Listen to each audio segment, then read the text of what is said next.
Hey, this meeting is being live streamed, Jessica. How are you doing?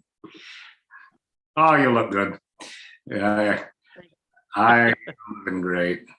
How's life? It's same old shit, different day, less pay.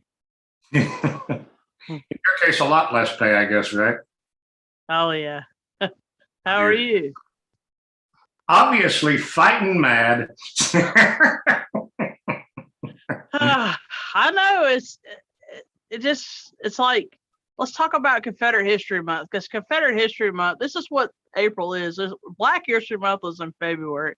Why are we even talking about that whole issue? I just get so tired of that. Let's talk about the great things that our ancestors did, the things they created, and the nation they saved for us and built for us. Let's talk about that instead of that slavery and all that other horse shit. Do you have any idea who's going to be the surprise guest next week? Because I find Keith Alexander sort of annoying. Probably, I would say Dr. Hill. Okay. Maybe. I mean, I'm not really sure. Hopefully he's supposed to have Dr. Hill on eventually. Paul, how you doing? I have mowed grass today. I'm tired as hell. How about yourself? Well, Paul, let's. I've been busy too, but Paul, how's British Columbia treating you? Oh, not bad. I've gotten, made some more good contacts, and there are more protests planned for this weekend. Yeah, there's just a lot happening, and it's very, very encouraging. It's not turning out the way the globalists had hoped. Yeah, that was Keith Alexander, right? Yes, that was Keith Alexander. What do you know? I find him somewhat annoying. Well, I've known him. He's changed a bit, but I knew him years ago at the Council of Conservative Citizens, and he's often on with James Edwards on the Political Cesspool. He sort of is an assistant host or whatever, but I didn't realize this was just going to be a monologue. It's never been before. It has never been a monologue like that before. So I apologize. I didn't invite you thinking that you wouldn't get a word in edgewise, and I found it very annoying. I know you don't agree with everything he was saying, his take on history, but I think the host has to sort of structure things a little bit different, or make it that we're going to hear, this fellow tonight, and he's going to give us an overview of, the causes of the war between the states, etc. And that's fine, but because the rest of the cast is really just along for not even window dressing. Anyway, that small thing. Thanks. I appreciate your coming, because he has asked me to bring people in, and like I said, it's never, Jessica, it's never been that way before, has it? Well, ever since he started talking, I guess he's kind of been the runner of the show. I actually think that Anglo-Celt really doesn't get to speak at all anymore, and he's supposed to be the main person of the show. So I don't know. Yeah, I mean, I wanted to introduce him to Paul, but anyhow, we'll do something else. But I'll make a suggestion to Anglo-Celt, to try, to have other personalities on there, not just the same run of the mill. And, when people try to come into the conversation, give that chance instead of someone just keep going on and talking over everyone, because that certainly makes the show suck. So I actually dropped off from it for a while. I was like, oh God, come on. Well, I thought it was interesting how he accused Charles of going on and not taking a breath, and I thought that's rather rich. Well, anyhow, I guess it's true that he has sort of. I hadn't really thought about it, but this is the first time it was ever a monologue. I mean, it's usually a little bit more of a conversation than that. And I mean, I don't think he's a Southern historian. I don't think he is nearly as sharp on his history as he thinks he is. I really don't. Anyhow, Jessica sent me during this long. She sent me some interesting statements about her. The NAACP has you in their sights. Yeah, someone sent me the city council briefing tonight. And so it was 15 minutes of public comments. And so 3 out of the 4 speakers were anti-Confederate, of course. And then the one where city council of where? In Randolph County, North Carolina. Okay. Last month, I went in and spoke. I did not go in there as a league member or, a UDC member or anything else. I went in there as myself. And I was speaking about, my ancestry. I have ancestors who fought for Randolph and one specifically that did not come back home, who is, who died on the battlefield in Gettysburg. So that monument obviously is personal. So when I spoke there, I spoke for myself. And so, of course, the newspaper there, the ragtag newspaper, somehow got my identity. And they put it in there that I was the officer to the League of the South, a Southern secessionist group, white supremacist and anti-Semitic. So old Chipperoni, old Tater Chip, as my friends call him, he got in there and started speaking, without saying my name directly, but indicating that you had white supremacists coming from Virginia, and then you had them thinking of secession and 2022, and that, of course, talking about my gun charge again. So it's like, I hope that I win this case in the Court of Appeals, and I hope that I can come back and say, look here, it has been overturned. You cannot use that shit anymore. Drop it. Because I am so tired of hearing about it, Oh, golly. Paul, you and Jessica have met before, right? I mean, Oh, yeah. Oh, yeah. So you know that she committed this horrible crime of being armed with a holstered gun while visiting a Confederate monument. Yeah. Yes. And now I'd be correct to say that the League of the South is not secessionist, as in it doesn't have a political program recommending or working toward the secession of the states of the old Confederacy. Would I be correct on that? I mean, my knowledge of the president going back a number of years wouldn't lead me to believe that. It's right. I mean, it's pro secessionist, pro Southern nationalist. Yes. Not just historically, but if it could be accomplished, you'd be in favor of seceding now, right? Oh, absolutely. I mean, I think the general population would be at this point.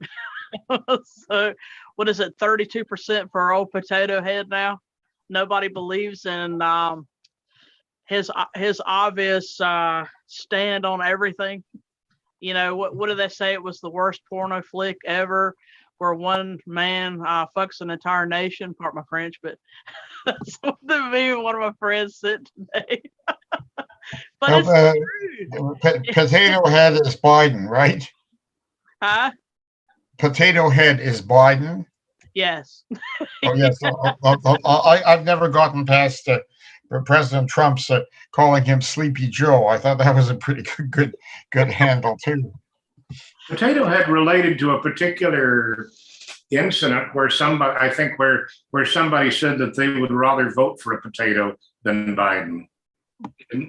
That's my memory there. That doesn't sound like a ringing endorsement. Definitely not. But anyhow, yeah. I mean, Jessica, have you heard? You said that when is your case being reheard in the lower court? The 18th of April. So, surprisingly not enough. My adversaries have not noticed yet, or maybe they've noticed and talking on different social media accounts, but I guess they're hoping that I'm not going to win, and it's just kind of funny how it just keeps popping up. In a sense, Jessica won a little victory because the North Carolina Court of Appeals actually remanded the case to the court of first instance, where she was originally convicted, and they basically, I think, have given this lower court, the North Carolina District Court, the opportunity to let her off without the embarrassment for the state of North Carolina of declaring the statute under which she was prosecuted unconstitutionally void for vagueness. And the first person who formulated that particular theory, so far as I know, is a participant in this podcast. Yes, go ahead and gloat, Mr. Charles Unicorn. Lincoln. I mean, I'm not really sure at this point because, again, my attorney refuses to communicate. So, of course, I'm felt like a mushroom at this point, being fed crap and left in the dark constantly. But what is it about lawyers? We've had the same problem with various cases up here. I mean, they very often don't return the phone calls from clients. I'm not talking about somebody just phoning up wanting to chew the fat. Do you have any read on that, Charles? I mean, you have at one time or another been a practicing attorney. State the question again. I didn't quite understand it. Oh, well, what is it about many lawyers who just simply don't return phone calls from clients? I mean, it boggles the mind, at least in my case, it does.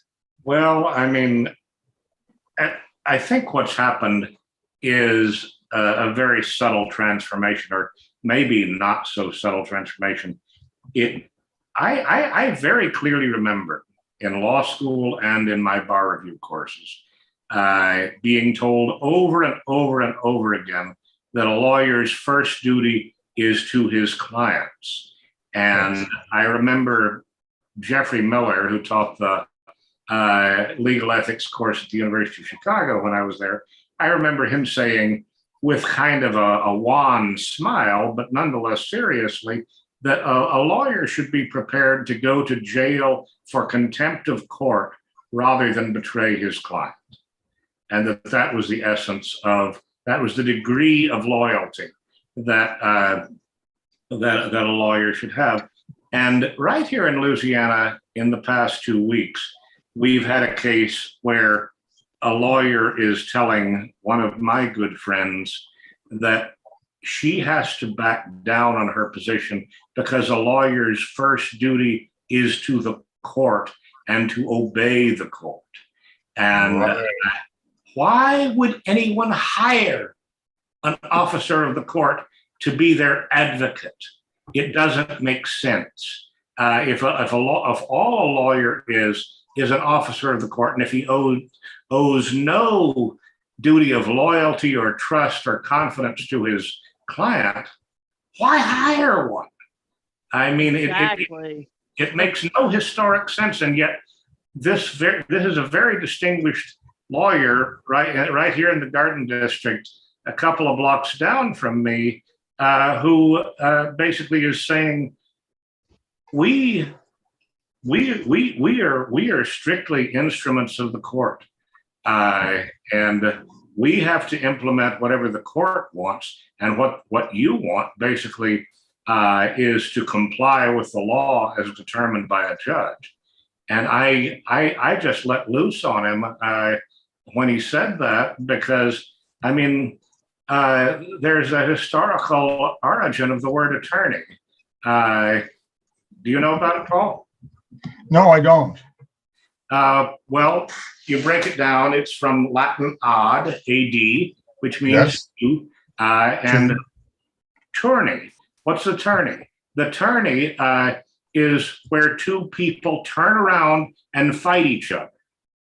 And Oh, like a tournament, in other words, in days of old when knights were bold, the trial by combat was a very common form of dispute resolution before civil litigation became such a big thing.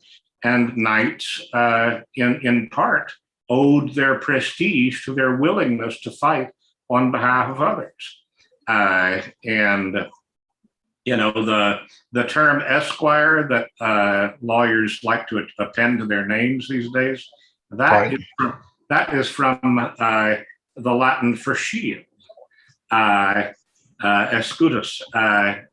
Escutus, and an esquire was basically the person who walked behind the knight and carried his spare shield and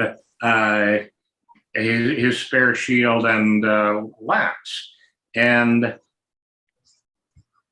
in a trial by combat, the attorney, I should say, the attorney, took an oath to God that his client was righteous, the person he was representing on the field of battle, field of honor, it was sometimes called, was righteous, and that he would defend that person to the death. And it was an oath to God, and it was said that God was the judge of the trial by combat, and that God would decide by giving the most righteous person the strength and the skill to win.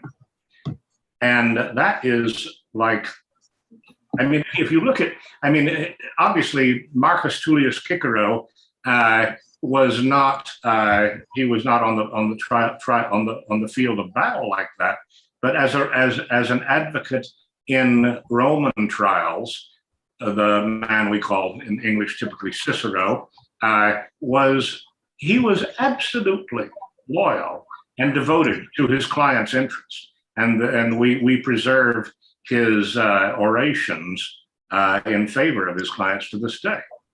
And lawyers seem to have lost that completely, and I feel like it's part of the increasing governmental power and centralization of power that's brought on by cultural Marxism. It reminds me of the role of the lawyer in communist China. There was an interesting movie made a few years ago about an American businessman. I don't know if it was based on a real story or not, but he gets into trouble in China, and suddenly the walls start coming down on him. Like basically he's being set up. He wasn't involved in espionage or drunk driving or something like that. And he's either appointed or gets a Chinese attorney, and she's on his side, but she makes it clear to him, I can only do so much. I'm really, well, as we would put it in Anglo-Saxon law, the lawyer is an officer of the court, and only tangentially dedicated to getting the client off. And I think to the extent that that's becoming a trend in the West, it's really bad. We know in terms of movement cases, many lawyers will not touch them, even though they might be obviously on, constitutional or civil rights cases. It's just too controversial. That would not be good for their career, and they might find trouble in getting the cooperation of other lawyers in other instances. As you know, Charles, quite often the practice of law requires the goodwill of another lawyer, that you will send them correspondence in the case, and they'll respond in a reasonably timely fashion, and so on. And it would be possible just to completely obstruct. If you were just bloody minded, and the fear I've heard from lawyers is it's too tough to hard to handle. You've probably heard of the great free speech battler and revisionist publisher Ernst Sundell. Well, when he first got into legal problems, this will be in the early 80s, the government tried to take away his mailing rights. And that was a very interesting case. And he was represented by an upcoming young female lawyer, and she won. Amazingly, she won. Well, then a few years later, he was charged under Canada's now repealed false news law. And because the various Jewish lobby groups had been pressing and pressing and pressing, so he was finally charged. Well, when he went to see if this lawyer would represent him, she told him no, she was about to be made a judge, which was her reward, and she'd been told that her career would be over if she ever represented Ernst Sundell again. And her family and children had been threatened. And this was back in 1984. It's 38 years less wicked than the time we're in today.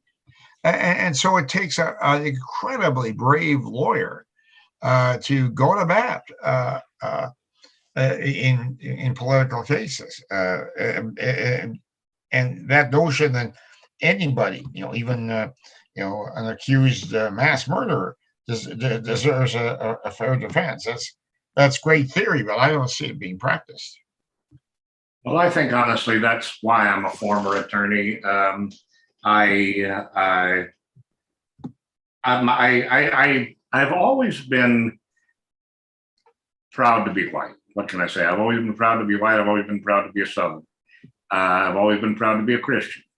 But I was studying anthropology in the early 80s, and I was about as interested in other cultures as any person could possibly be.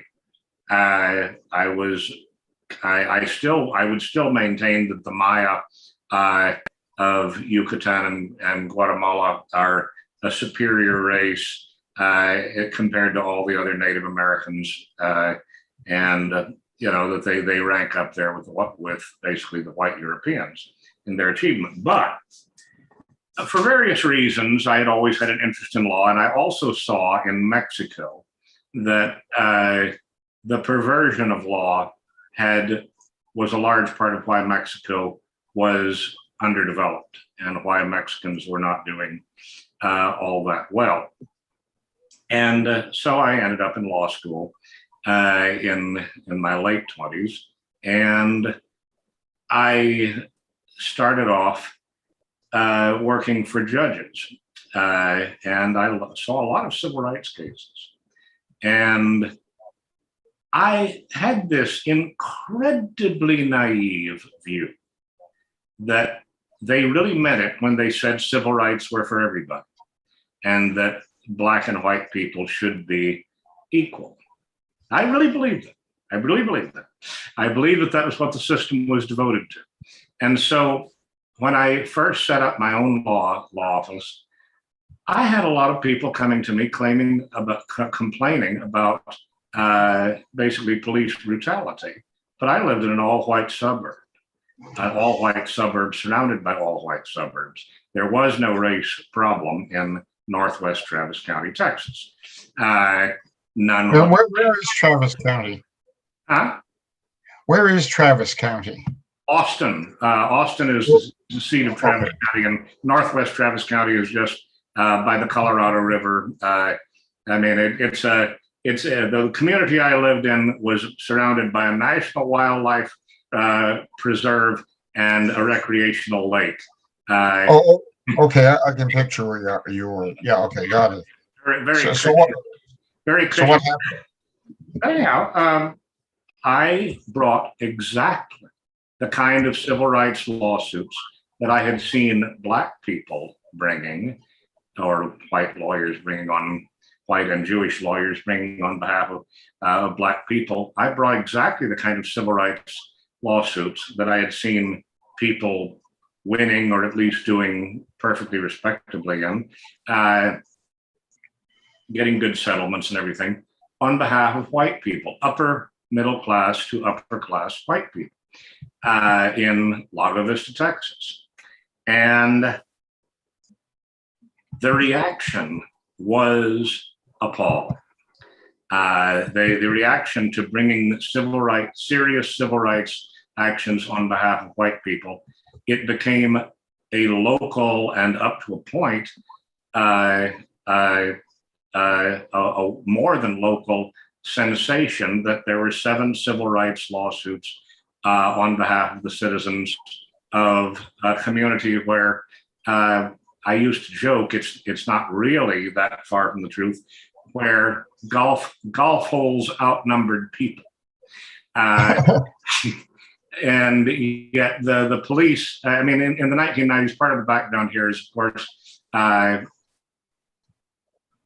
federal funding for all local police departments skyrocketed in the 1990s. And that means that police departments were top heavy. They had more people than they needed. They had more equipment than they needed, and they had essentially nothing to do. One of my girlfriends back then said, all the cops really have to do in this community is chase stray collies. They don't have that much. So they got bored and they got violent with, for instance, people who would get drunk, people who would, get into little scuffles or this, that, and the other thing. And the really sensational case was when a woman was arrested and put in jail for 48 hours because her 2 kids were not wearing seatbelts. Oh my God. The maximum fine for that in the state of Texas at that time was $25, I guess, per kid. So she actually had $50 in her purse at the time when she was arrested. She could have, paid her fine, walked out the same day, but instead they held her for 48 hours, and we demanded an apology from the police department. They refused to give one, and so she decided to sue. It happened that she was the wife of the chief of surgery at a major Austin area hospital. So, she was in the position to launch a very competent case. And that case ultimately ended up in the United States Supreme Court, where we lost by a 5-4 vote. But basically, during that period, I was destroyed because my stance that white people should be able to bring the same kind of civil rights actions as Black people elicited a violent response on the part of the local judiciary. In particular, Judge James R. Nowlin in Austin, basically arranged to have me indicted over it. Indicted? Indicted, yes. And where's the crime? Oh, they made up a whole bunch of things, basically. I don't want to do a Keith Alexander monologue and make this all about me, but basically what happened was I was puzzled by it. The State Bar of Texas was puzzled by it. The State Bar of Texas actually dismissed all the grievances against me, and that was part of the reason that I think Nowlin felt compelled to try to get me indicted. But the FBI agent who was appointed to investigate me said, and I quote, if the white majority start bringing civil rights cases the way Blacks and Hispanics do, society will be ungovernable. Or the endless capitulation over the last half century to the to the militant minorities will be at an end. But yes, the order, the present order, would be under considerable challenge. But so not, again, had nothing to do with legality or right and wrong. It was expedient to crush you. Yeah, but basically, the judge at several points said, I gave Mr. Lincoln many warnings. I told him what was going to happen to him if he pursued these matters, and he did not listen. And so that is all in reaction to what you say about what is wrong with legal precision. It has gone upside down. Judges are not servants. They do not serve the people. They serve agendas. The agenda is set up on high, and it comes down, and judges are supposed to enforce it. Well, when you have the judge, the prosecuting attorney, and the police all working for the same state that is trying to charge you, convict you, and obviously take money from you, there's simply no justice in that. I know I wrote about this before, but when a district attorney will go to the ends of the earth to ensure a guilty verdict, even when the person is innocent, they will constantly attack the person and belittle the person, both mentally and physically and even financially. And that person will just become so fatigued that they will just stop fighting and simply just give in. However, and there's so many people in the judicial system that are innocent, but because they have been battered so much, they just, okay, I did it. They'll just take whatever plea bargain that the district attorney will give. And, I'm kind of wondering that about the attorney. Did he do that turn, which I'm not really sure of at this point, but I tell you, I reached out to the lieutenant governor, and of course I have not got a reply back, but no matter how many times I have sent a request to, just get any kind of message or some kind of just response of any sort, and I have not got anything. I don't know if they're working behind the scenes, possibly, but I will continue to send messages to the lieutenant governor about my case. And if I lose, I will not stop there, because I will continue to make this case be heard all throughout the state of North Carolina. Whatever I have to, if I have to stand on the front of the court steps and tell everyone entering into the building, until they arrest me again. At that point, if they do find me guilty, then, I won't obviously be able to do what I do now. So, I really will have a lot of time on my hands after that, because, it's more than just a misdemeanor charge. It obviously goes a lot further, but. Well, because you unlike most misdemeanors, you don't typically lose a fundamental right, to misdemeanor charges. You're not facing any jail time, really. But the big consequence for you is you're a truck driver, and you go into a lot of, shall we say, difficult places and difficult situations, and you need to keep and bear arms. Well, not only that, though, it also deals with the issue of, like, carrying certain goods and certain services and stuff, and I have to have that particular clean record to be able to do that kind of stuff. If it be government freight or whatever it may be. Plus, with the probation issue, the supervised probation, where I've never been in trouble with the law ever in my entire life. Obviously, I had no intention on doing anything wrong that day. But, you had Maya Little, the little anarchist, or whatever. I'm just going to leave it at that. Antifa member who has vandalized property, trespassed, attacked people, even attacked the police department, physically assaulted officers, and has a rap sheet a mile long. And then this judge gave her unsupervised probation after she had already received a prayer for judgment. And then a person like me, obviously, I've obeyed the law my entire life. And then, obviously, it speaks louder than words to show my record and stuff. And then I get supervised probation for what? Obviously, to make an example out of me. That's just nothing more than that, because they felt it necessary so that they could speak to the UNC colleges and all the institutions that are being funneled into the community. We're hearing a thumping noise. Is that you, Paul? What's going on? Yeah, it might have been. Yeah. So this could be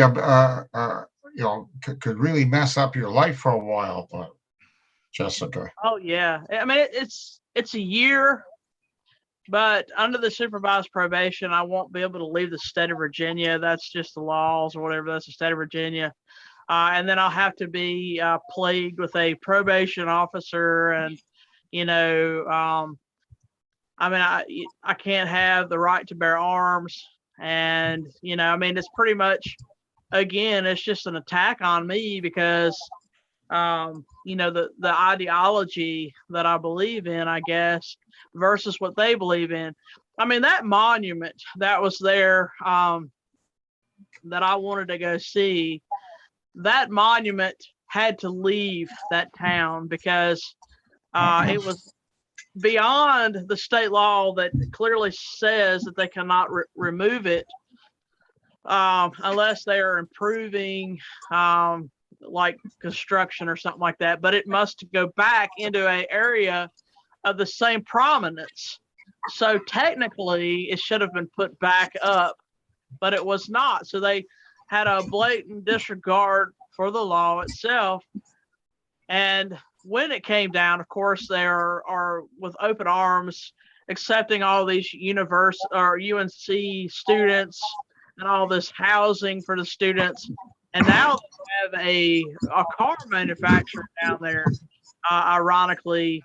But again, I mean, it's just another savage law. And then when it says in there that they cannot have a person possessing a firearm on property owned or under the control of the political subdivisions, meaning government property, and then they have a gun show it's done by the police department. There's a sheriff actually watching people come into the building and people leave the building with firearms on their person.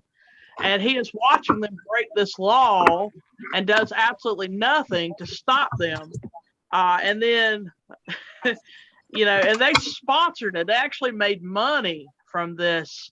They actually, it was the government facility. It was the agricultural center there.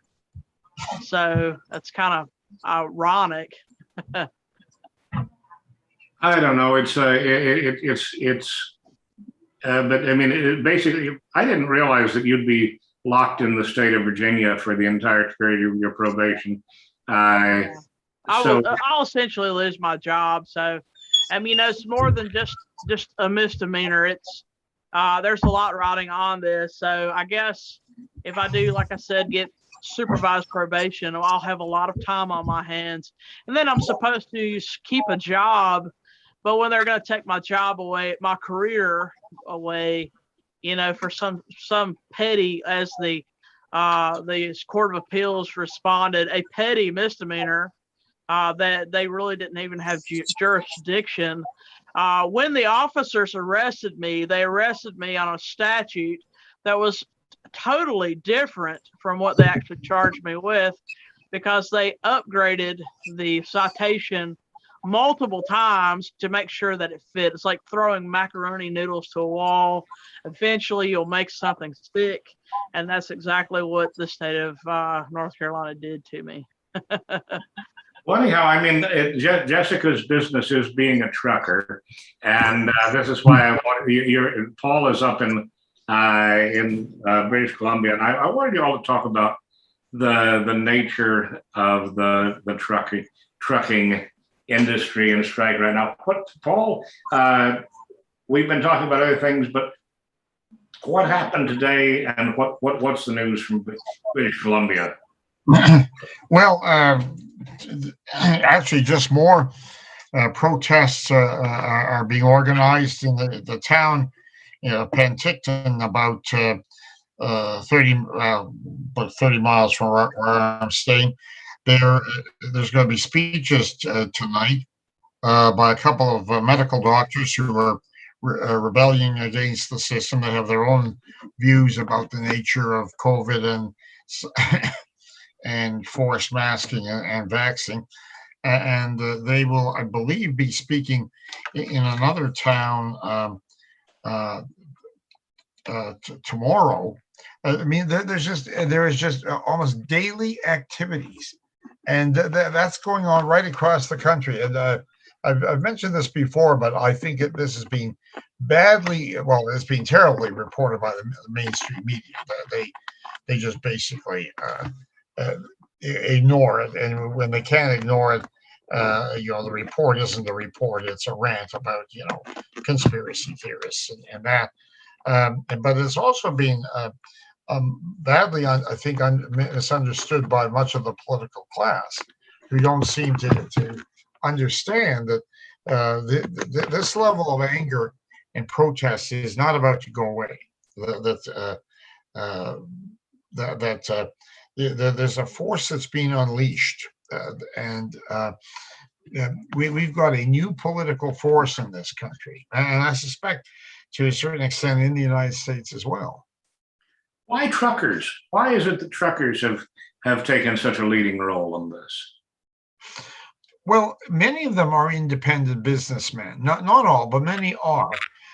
And they have been really badly damaged by some of the one of the new regulations that the federal government was bringing in January, which was that to cross the border they would have to be vaccinated.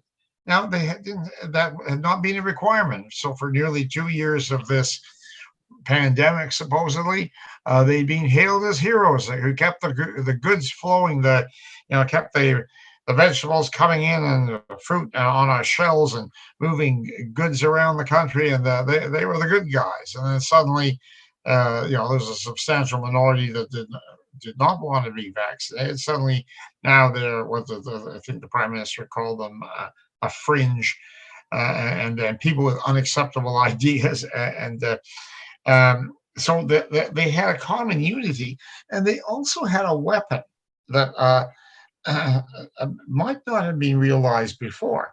A truck is a much more intimidating and imposing form of protest than, say, somebody marching down the sidewalk waving a sign, good as that might be. In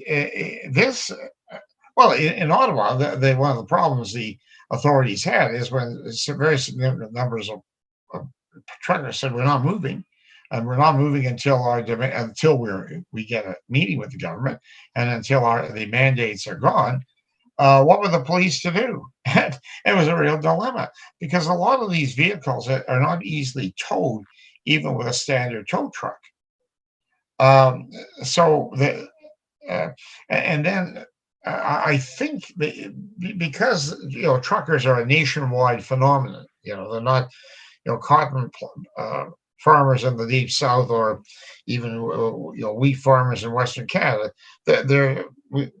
We require truckers everywhere, so they're everywhere. It became a movement that could immediately call upon people right across the country and rally people, and that's what happened.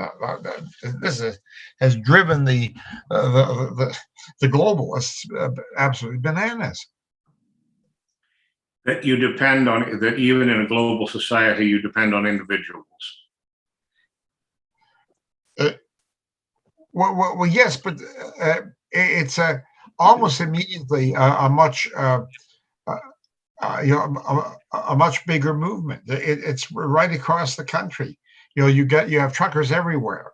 You may it developed what other movements sometimes took a long time to develop, and that was a national presence instantly. It was the whole thing is really exciting, and what they started is not going away. That's another fascinating thing that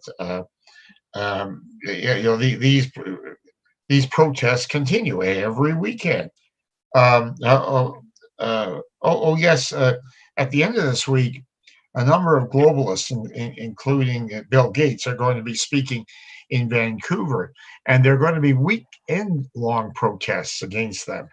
Are you going to be part of the protest? No, I won't be. Oh, too bad. That could make a very interesting film. What Jessica? What do you think? I mean, you're an independent trucker. What's happening in the United States? Well, kind of sort of like what he was saying, during the COVID pandemic, they kept telling us you're a essential worker. Yes, you have your doctors and your nurses, but then in order for them to actually work, we have to work as well. So I remember all the places, going into the shippers and receivers, them dropping the bill of lading in a plastic little container outside, almost like biohazard or whatever. And you would go in and you would pick it up after they had dropped it off with their rubber glove, and it's like, oh, so what protects me at this point? And then all the truck stops as well, they were really, really bad. They were all closing down, and there was nowhere for us to go. There was no parking already. And then, of course, there's nowhere to eat. It was getting to the point where if you wanted something to eat, you actually had to walk through the drive-through. And then a lot of the places would not serve us because we were on foot. And it's like, if you want me to drive my vehicle through your drive-through, then I can arrange that. But certainly some of us still did not get served at that point. But I think really it's not about the size of the vehicle that's intimidating, but it's the purpose of the vehicle. So if we stop, doing the services that we do, then certainly we could cripple an economy, cripple a nation. Because if we had actually stopped when everyone else stopped, can you imagine just how further along, I guess, we would be at this point with the recession or whatever they want to call it at this point.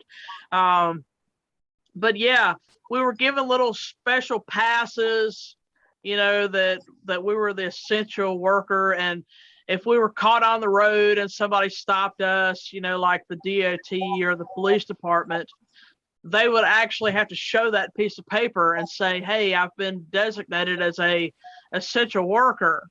And so then you would get your pass or whatever. But, everything has disappeared. Everything has disappeared from the news. They're not reporting any of the things that happened in the United States as far as the DC convoys and stuff. And I haven't heard anything else about Canada, period. They basically have silenced us as a whole.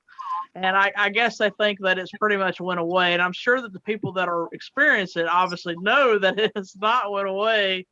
But it's just funny how, 1 minute we're essential and then the next minute we are resurrectionists or whatever, just like the Capitals, the rioters or whatever. And now we're the enemy.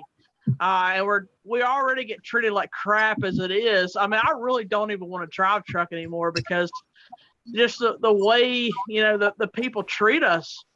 And there's a lot of people are feeling the same way about it. I mean, back when I first started driving, I loved it. I've been driving for going on 21 years now. And, back then it wasn't a job. It was a life experience. And do you drive interstate? Do you drive interstate? I drove all 48 states and Oh, 5 I see. provinces of Canada. Oh, I see. So you travel all over. Yeah, I don't go to Canada anymore. It's just too much crap. Try to go up there Yeah. with all the bills and the fast and pass and all that stuff, and then you have to have it's just so much paperwork that is Yeah. involved in it. And I remember getting caught at the border, and then they're treat you like crap there too. And I remember during the mad cow scare, they blamed us and we blamed you all. So, but they wouldn't even let me take my dog's dog food into Canada. They actually took it away from me. And I was like, yeah, I can understand if you're going to eat my dog, but it's not going to happen. But I remember the Canadians, they were cussing Americans, and it's like, oh man, I better not speak because I cannot hide my Southern accent, that's for sure. But, getting caught, just at the border crossings, I mean, you're getting searched, and, if you're standing in these long lines, and if you get kind of arrogant with them, then, we'll see you tomorrow. You just have to sit in a holding lot like a prisoner almost. I just got tired of that. I didn't leave anything there. I mean, I have a friend who goes back and forth. He lives in Ontario. And I was like, yeah, you can go ahead and do that all day. I mean, I'd rather not. Yeah. I mean, I don't even like to go to the country, California, or the country of New York and beyond, because they act totally different, than the southern states do. So, Well, Charles, I'm going to have to go, but this has been quite good. I enjoyed the conversation. Oh, hey, well, thank you for putting up with Keith Alexander and Mr. Confederate last hour. And well, I hope that you continue having a good time in British Columbia, and maybe we'll do another talk while you're up there. That would be good. So you'll send this along later tonight, right? Yes, I did. I said you got the one from last night, didn't you? Oh yeah, that was good. Yes. Oh, sure. And yeah, I will continue to do so. And if you, I mean, you just tell me when you want to get together again. Okay. Okay, great. Thanks. Good night. all Okay. right, good night. You take Just care. so you and I can talk another minute or two. Good night, Okay. Paul. See you, Paul. Well, see, that's good.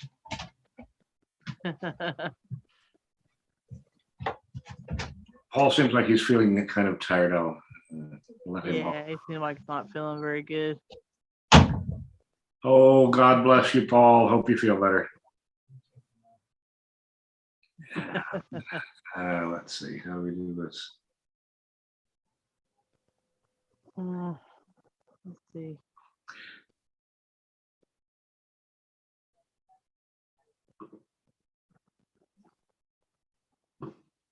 Anyhow, okay, we let him go. Oh golly. Well, anyhow, what else is going on in your life? I mean, you've really got the flags well organized now. Yeah, well, I went to a service yesterday. We were putting up a memorial. It's kind of a unity thing, believe it or not. Some of the, and I'm not going to name any names, but some of the heritage groups actually came together and raised a flag. It's the first anniversary, because I was actually at the first part, but the day before that, they actually raised another flag in Farmville, Virginia. The commissioners, obviously, there was a university there, of course, and then you have all the outsiders who come in and think that they must change the climate that's in a community that's existed hundreds of years. And it's just kind of ironic and how all the commissioners always cave in, and they removed the monument on Saturday, the base of it, and they actually installed it into a cemetery, in Farmville, which obviously we've seen that's not a safe place either.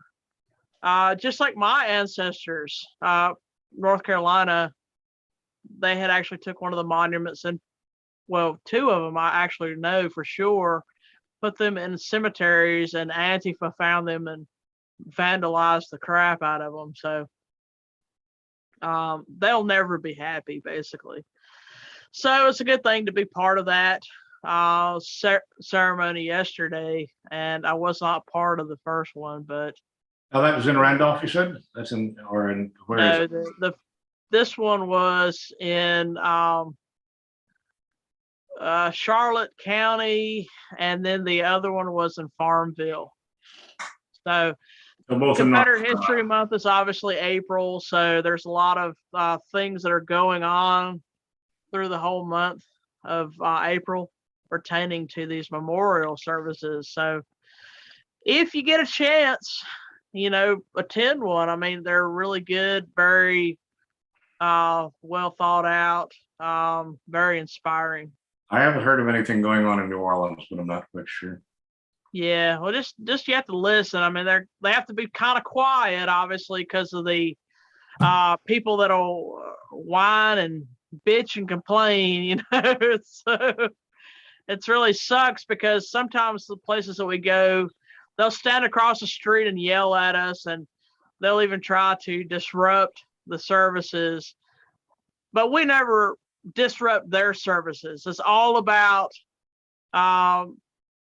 them coming and shutting us down. Yeah, oh my God. Well, it's an interesting situation, and my church, I was talking about this last night. My church is going to shut down for a year.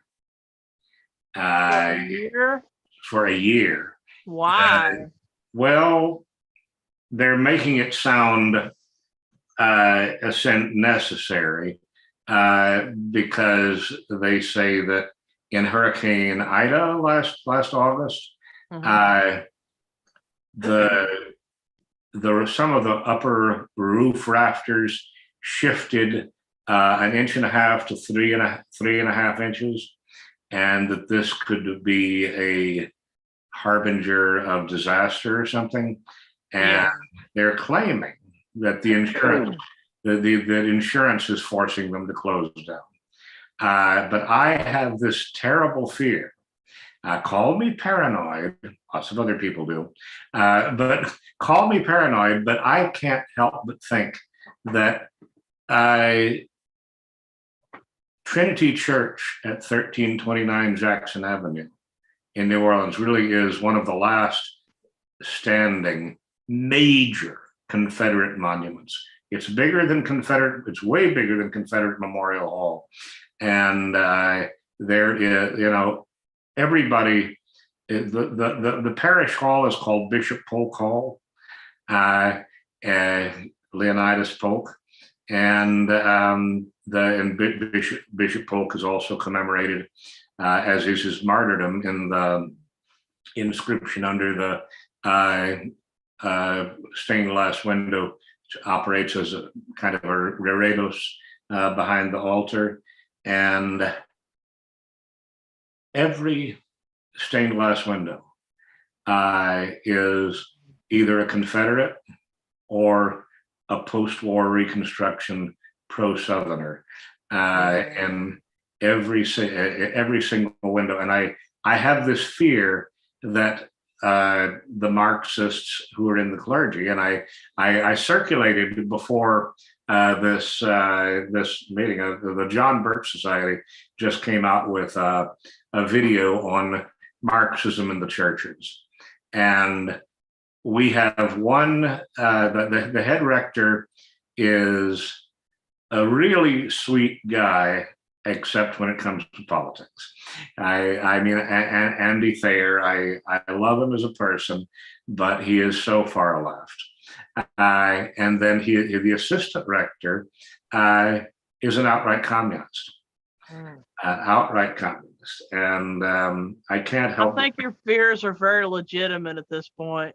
They're going to use this. They're going to use this this year of Reconstruction. What word did they use? Reconstruction? Right. Did you take pictures of the glasses and stuff Oh, before they made that decision? there are books. There are books about the stained glass windows. I mean, they are works of art. Wow. That's what I don't understand. It's just like Richmond, Virginia, the most beautiful boulevard in the nation, where they would have the most beautiful monuments ever on Monument Avenue. And now it is a piece of junk. I mean, well, it adds to the rest of the piece of junk city. I mean, what other city in the United States has Confederate generals buried in the center of the street, not laying down but standing up? You know, and then you have all these societies like your books and stuff of your church, and then you have all these books of Monument Avenue, and they're of notoriety. I mean, everyone knows about Richmond, and then they took it down. So what is there to see in Richmond anymore? What will be in Louisiana? Louisiana has been, well, New Orleans has been devastated. All the monuments they had there taken down, and now your church. What is there left? I mean, next thing you know, they have a big old homosexual Buddha in there or something. You go and rub the baby. No, I mean, this video, I think I sent you a copy of this video the John Birch Society did, but I didn't realize there was a name for it, but merger of Christianity and Islam is apparently like a thing that that is even catching on in as an institution, and even the Southern Baptists are going for it. Oh yeah. I mean, what do you say? Oh yeah, I mean the Southern Baptists used to be 100% segregationist and pro-Southern. I mean, they're called the Southern Baptists for a reason. Yeah, we are the Bible Belt for a reason, and they used to make fun of us and stuff. And now they've just cut to the point.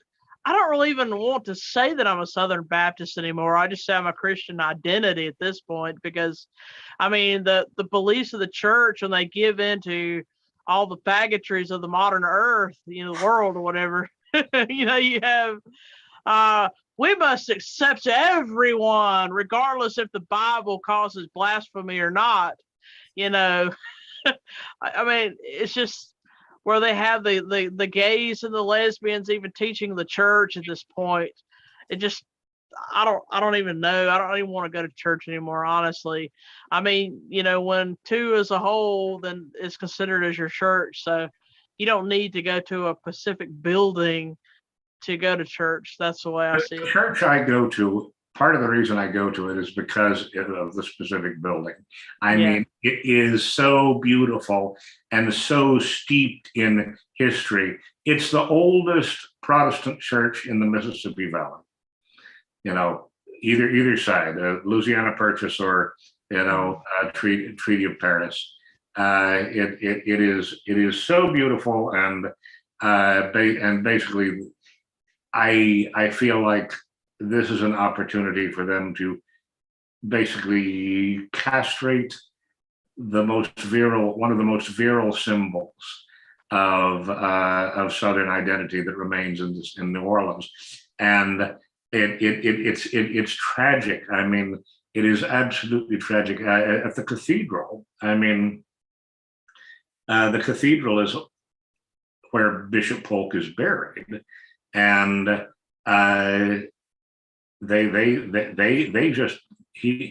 Bishop Polk is literally buried right behind the altar. What's left of Bishop Polk after the Yankee cannon hit him in half. But then Jefferson Davis's prayer stool is in the cathedral too. I mean, so they're. I don't know. It just drives me nuts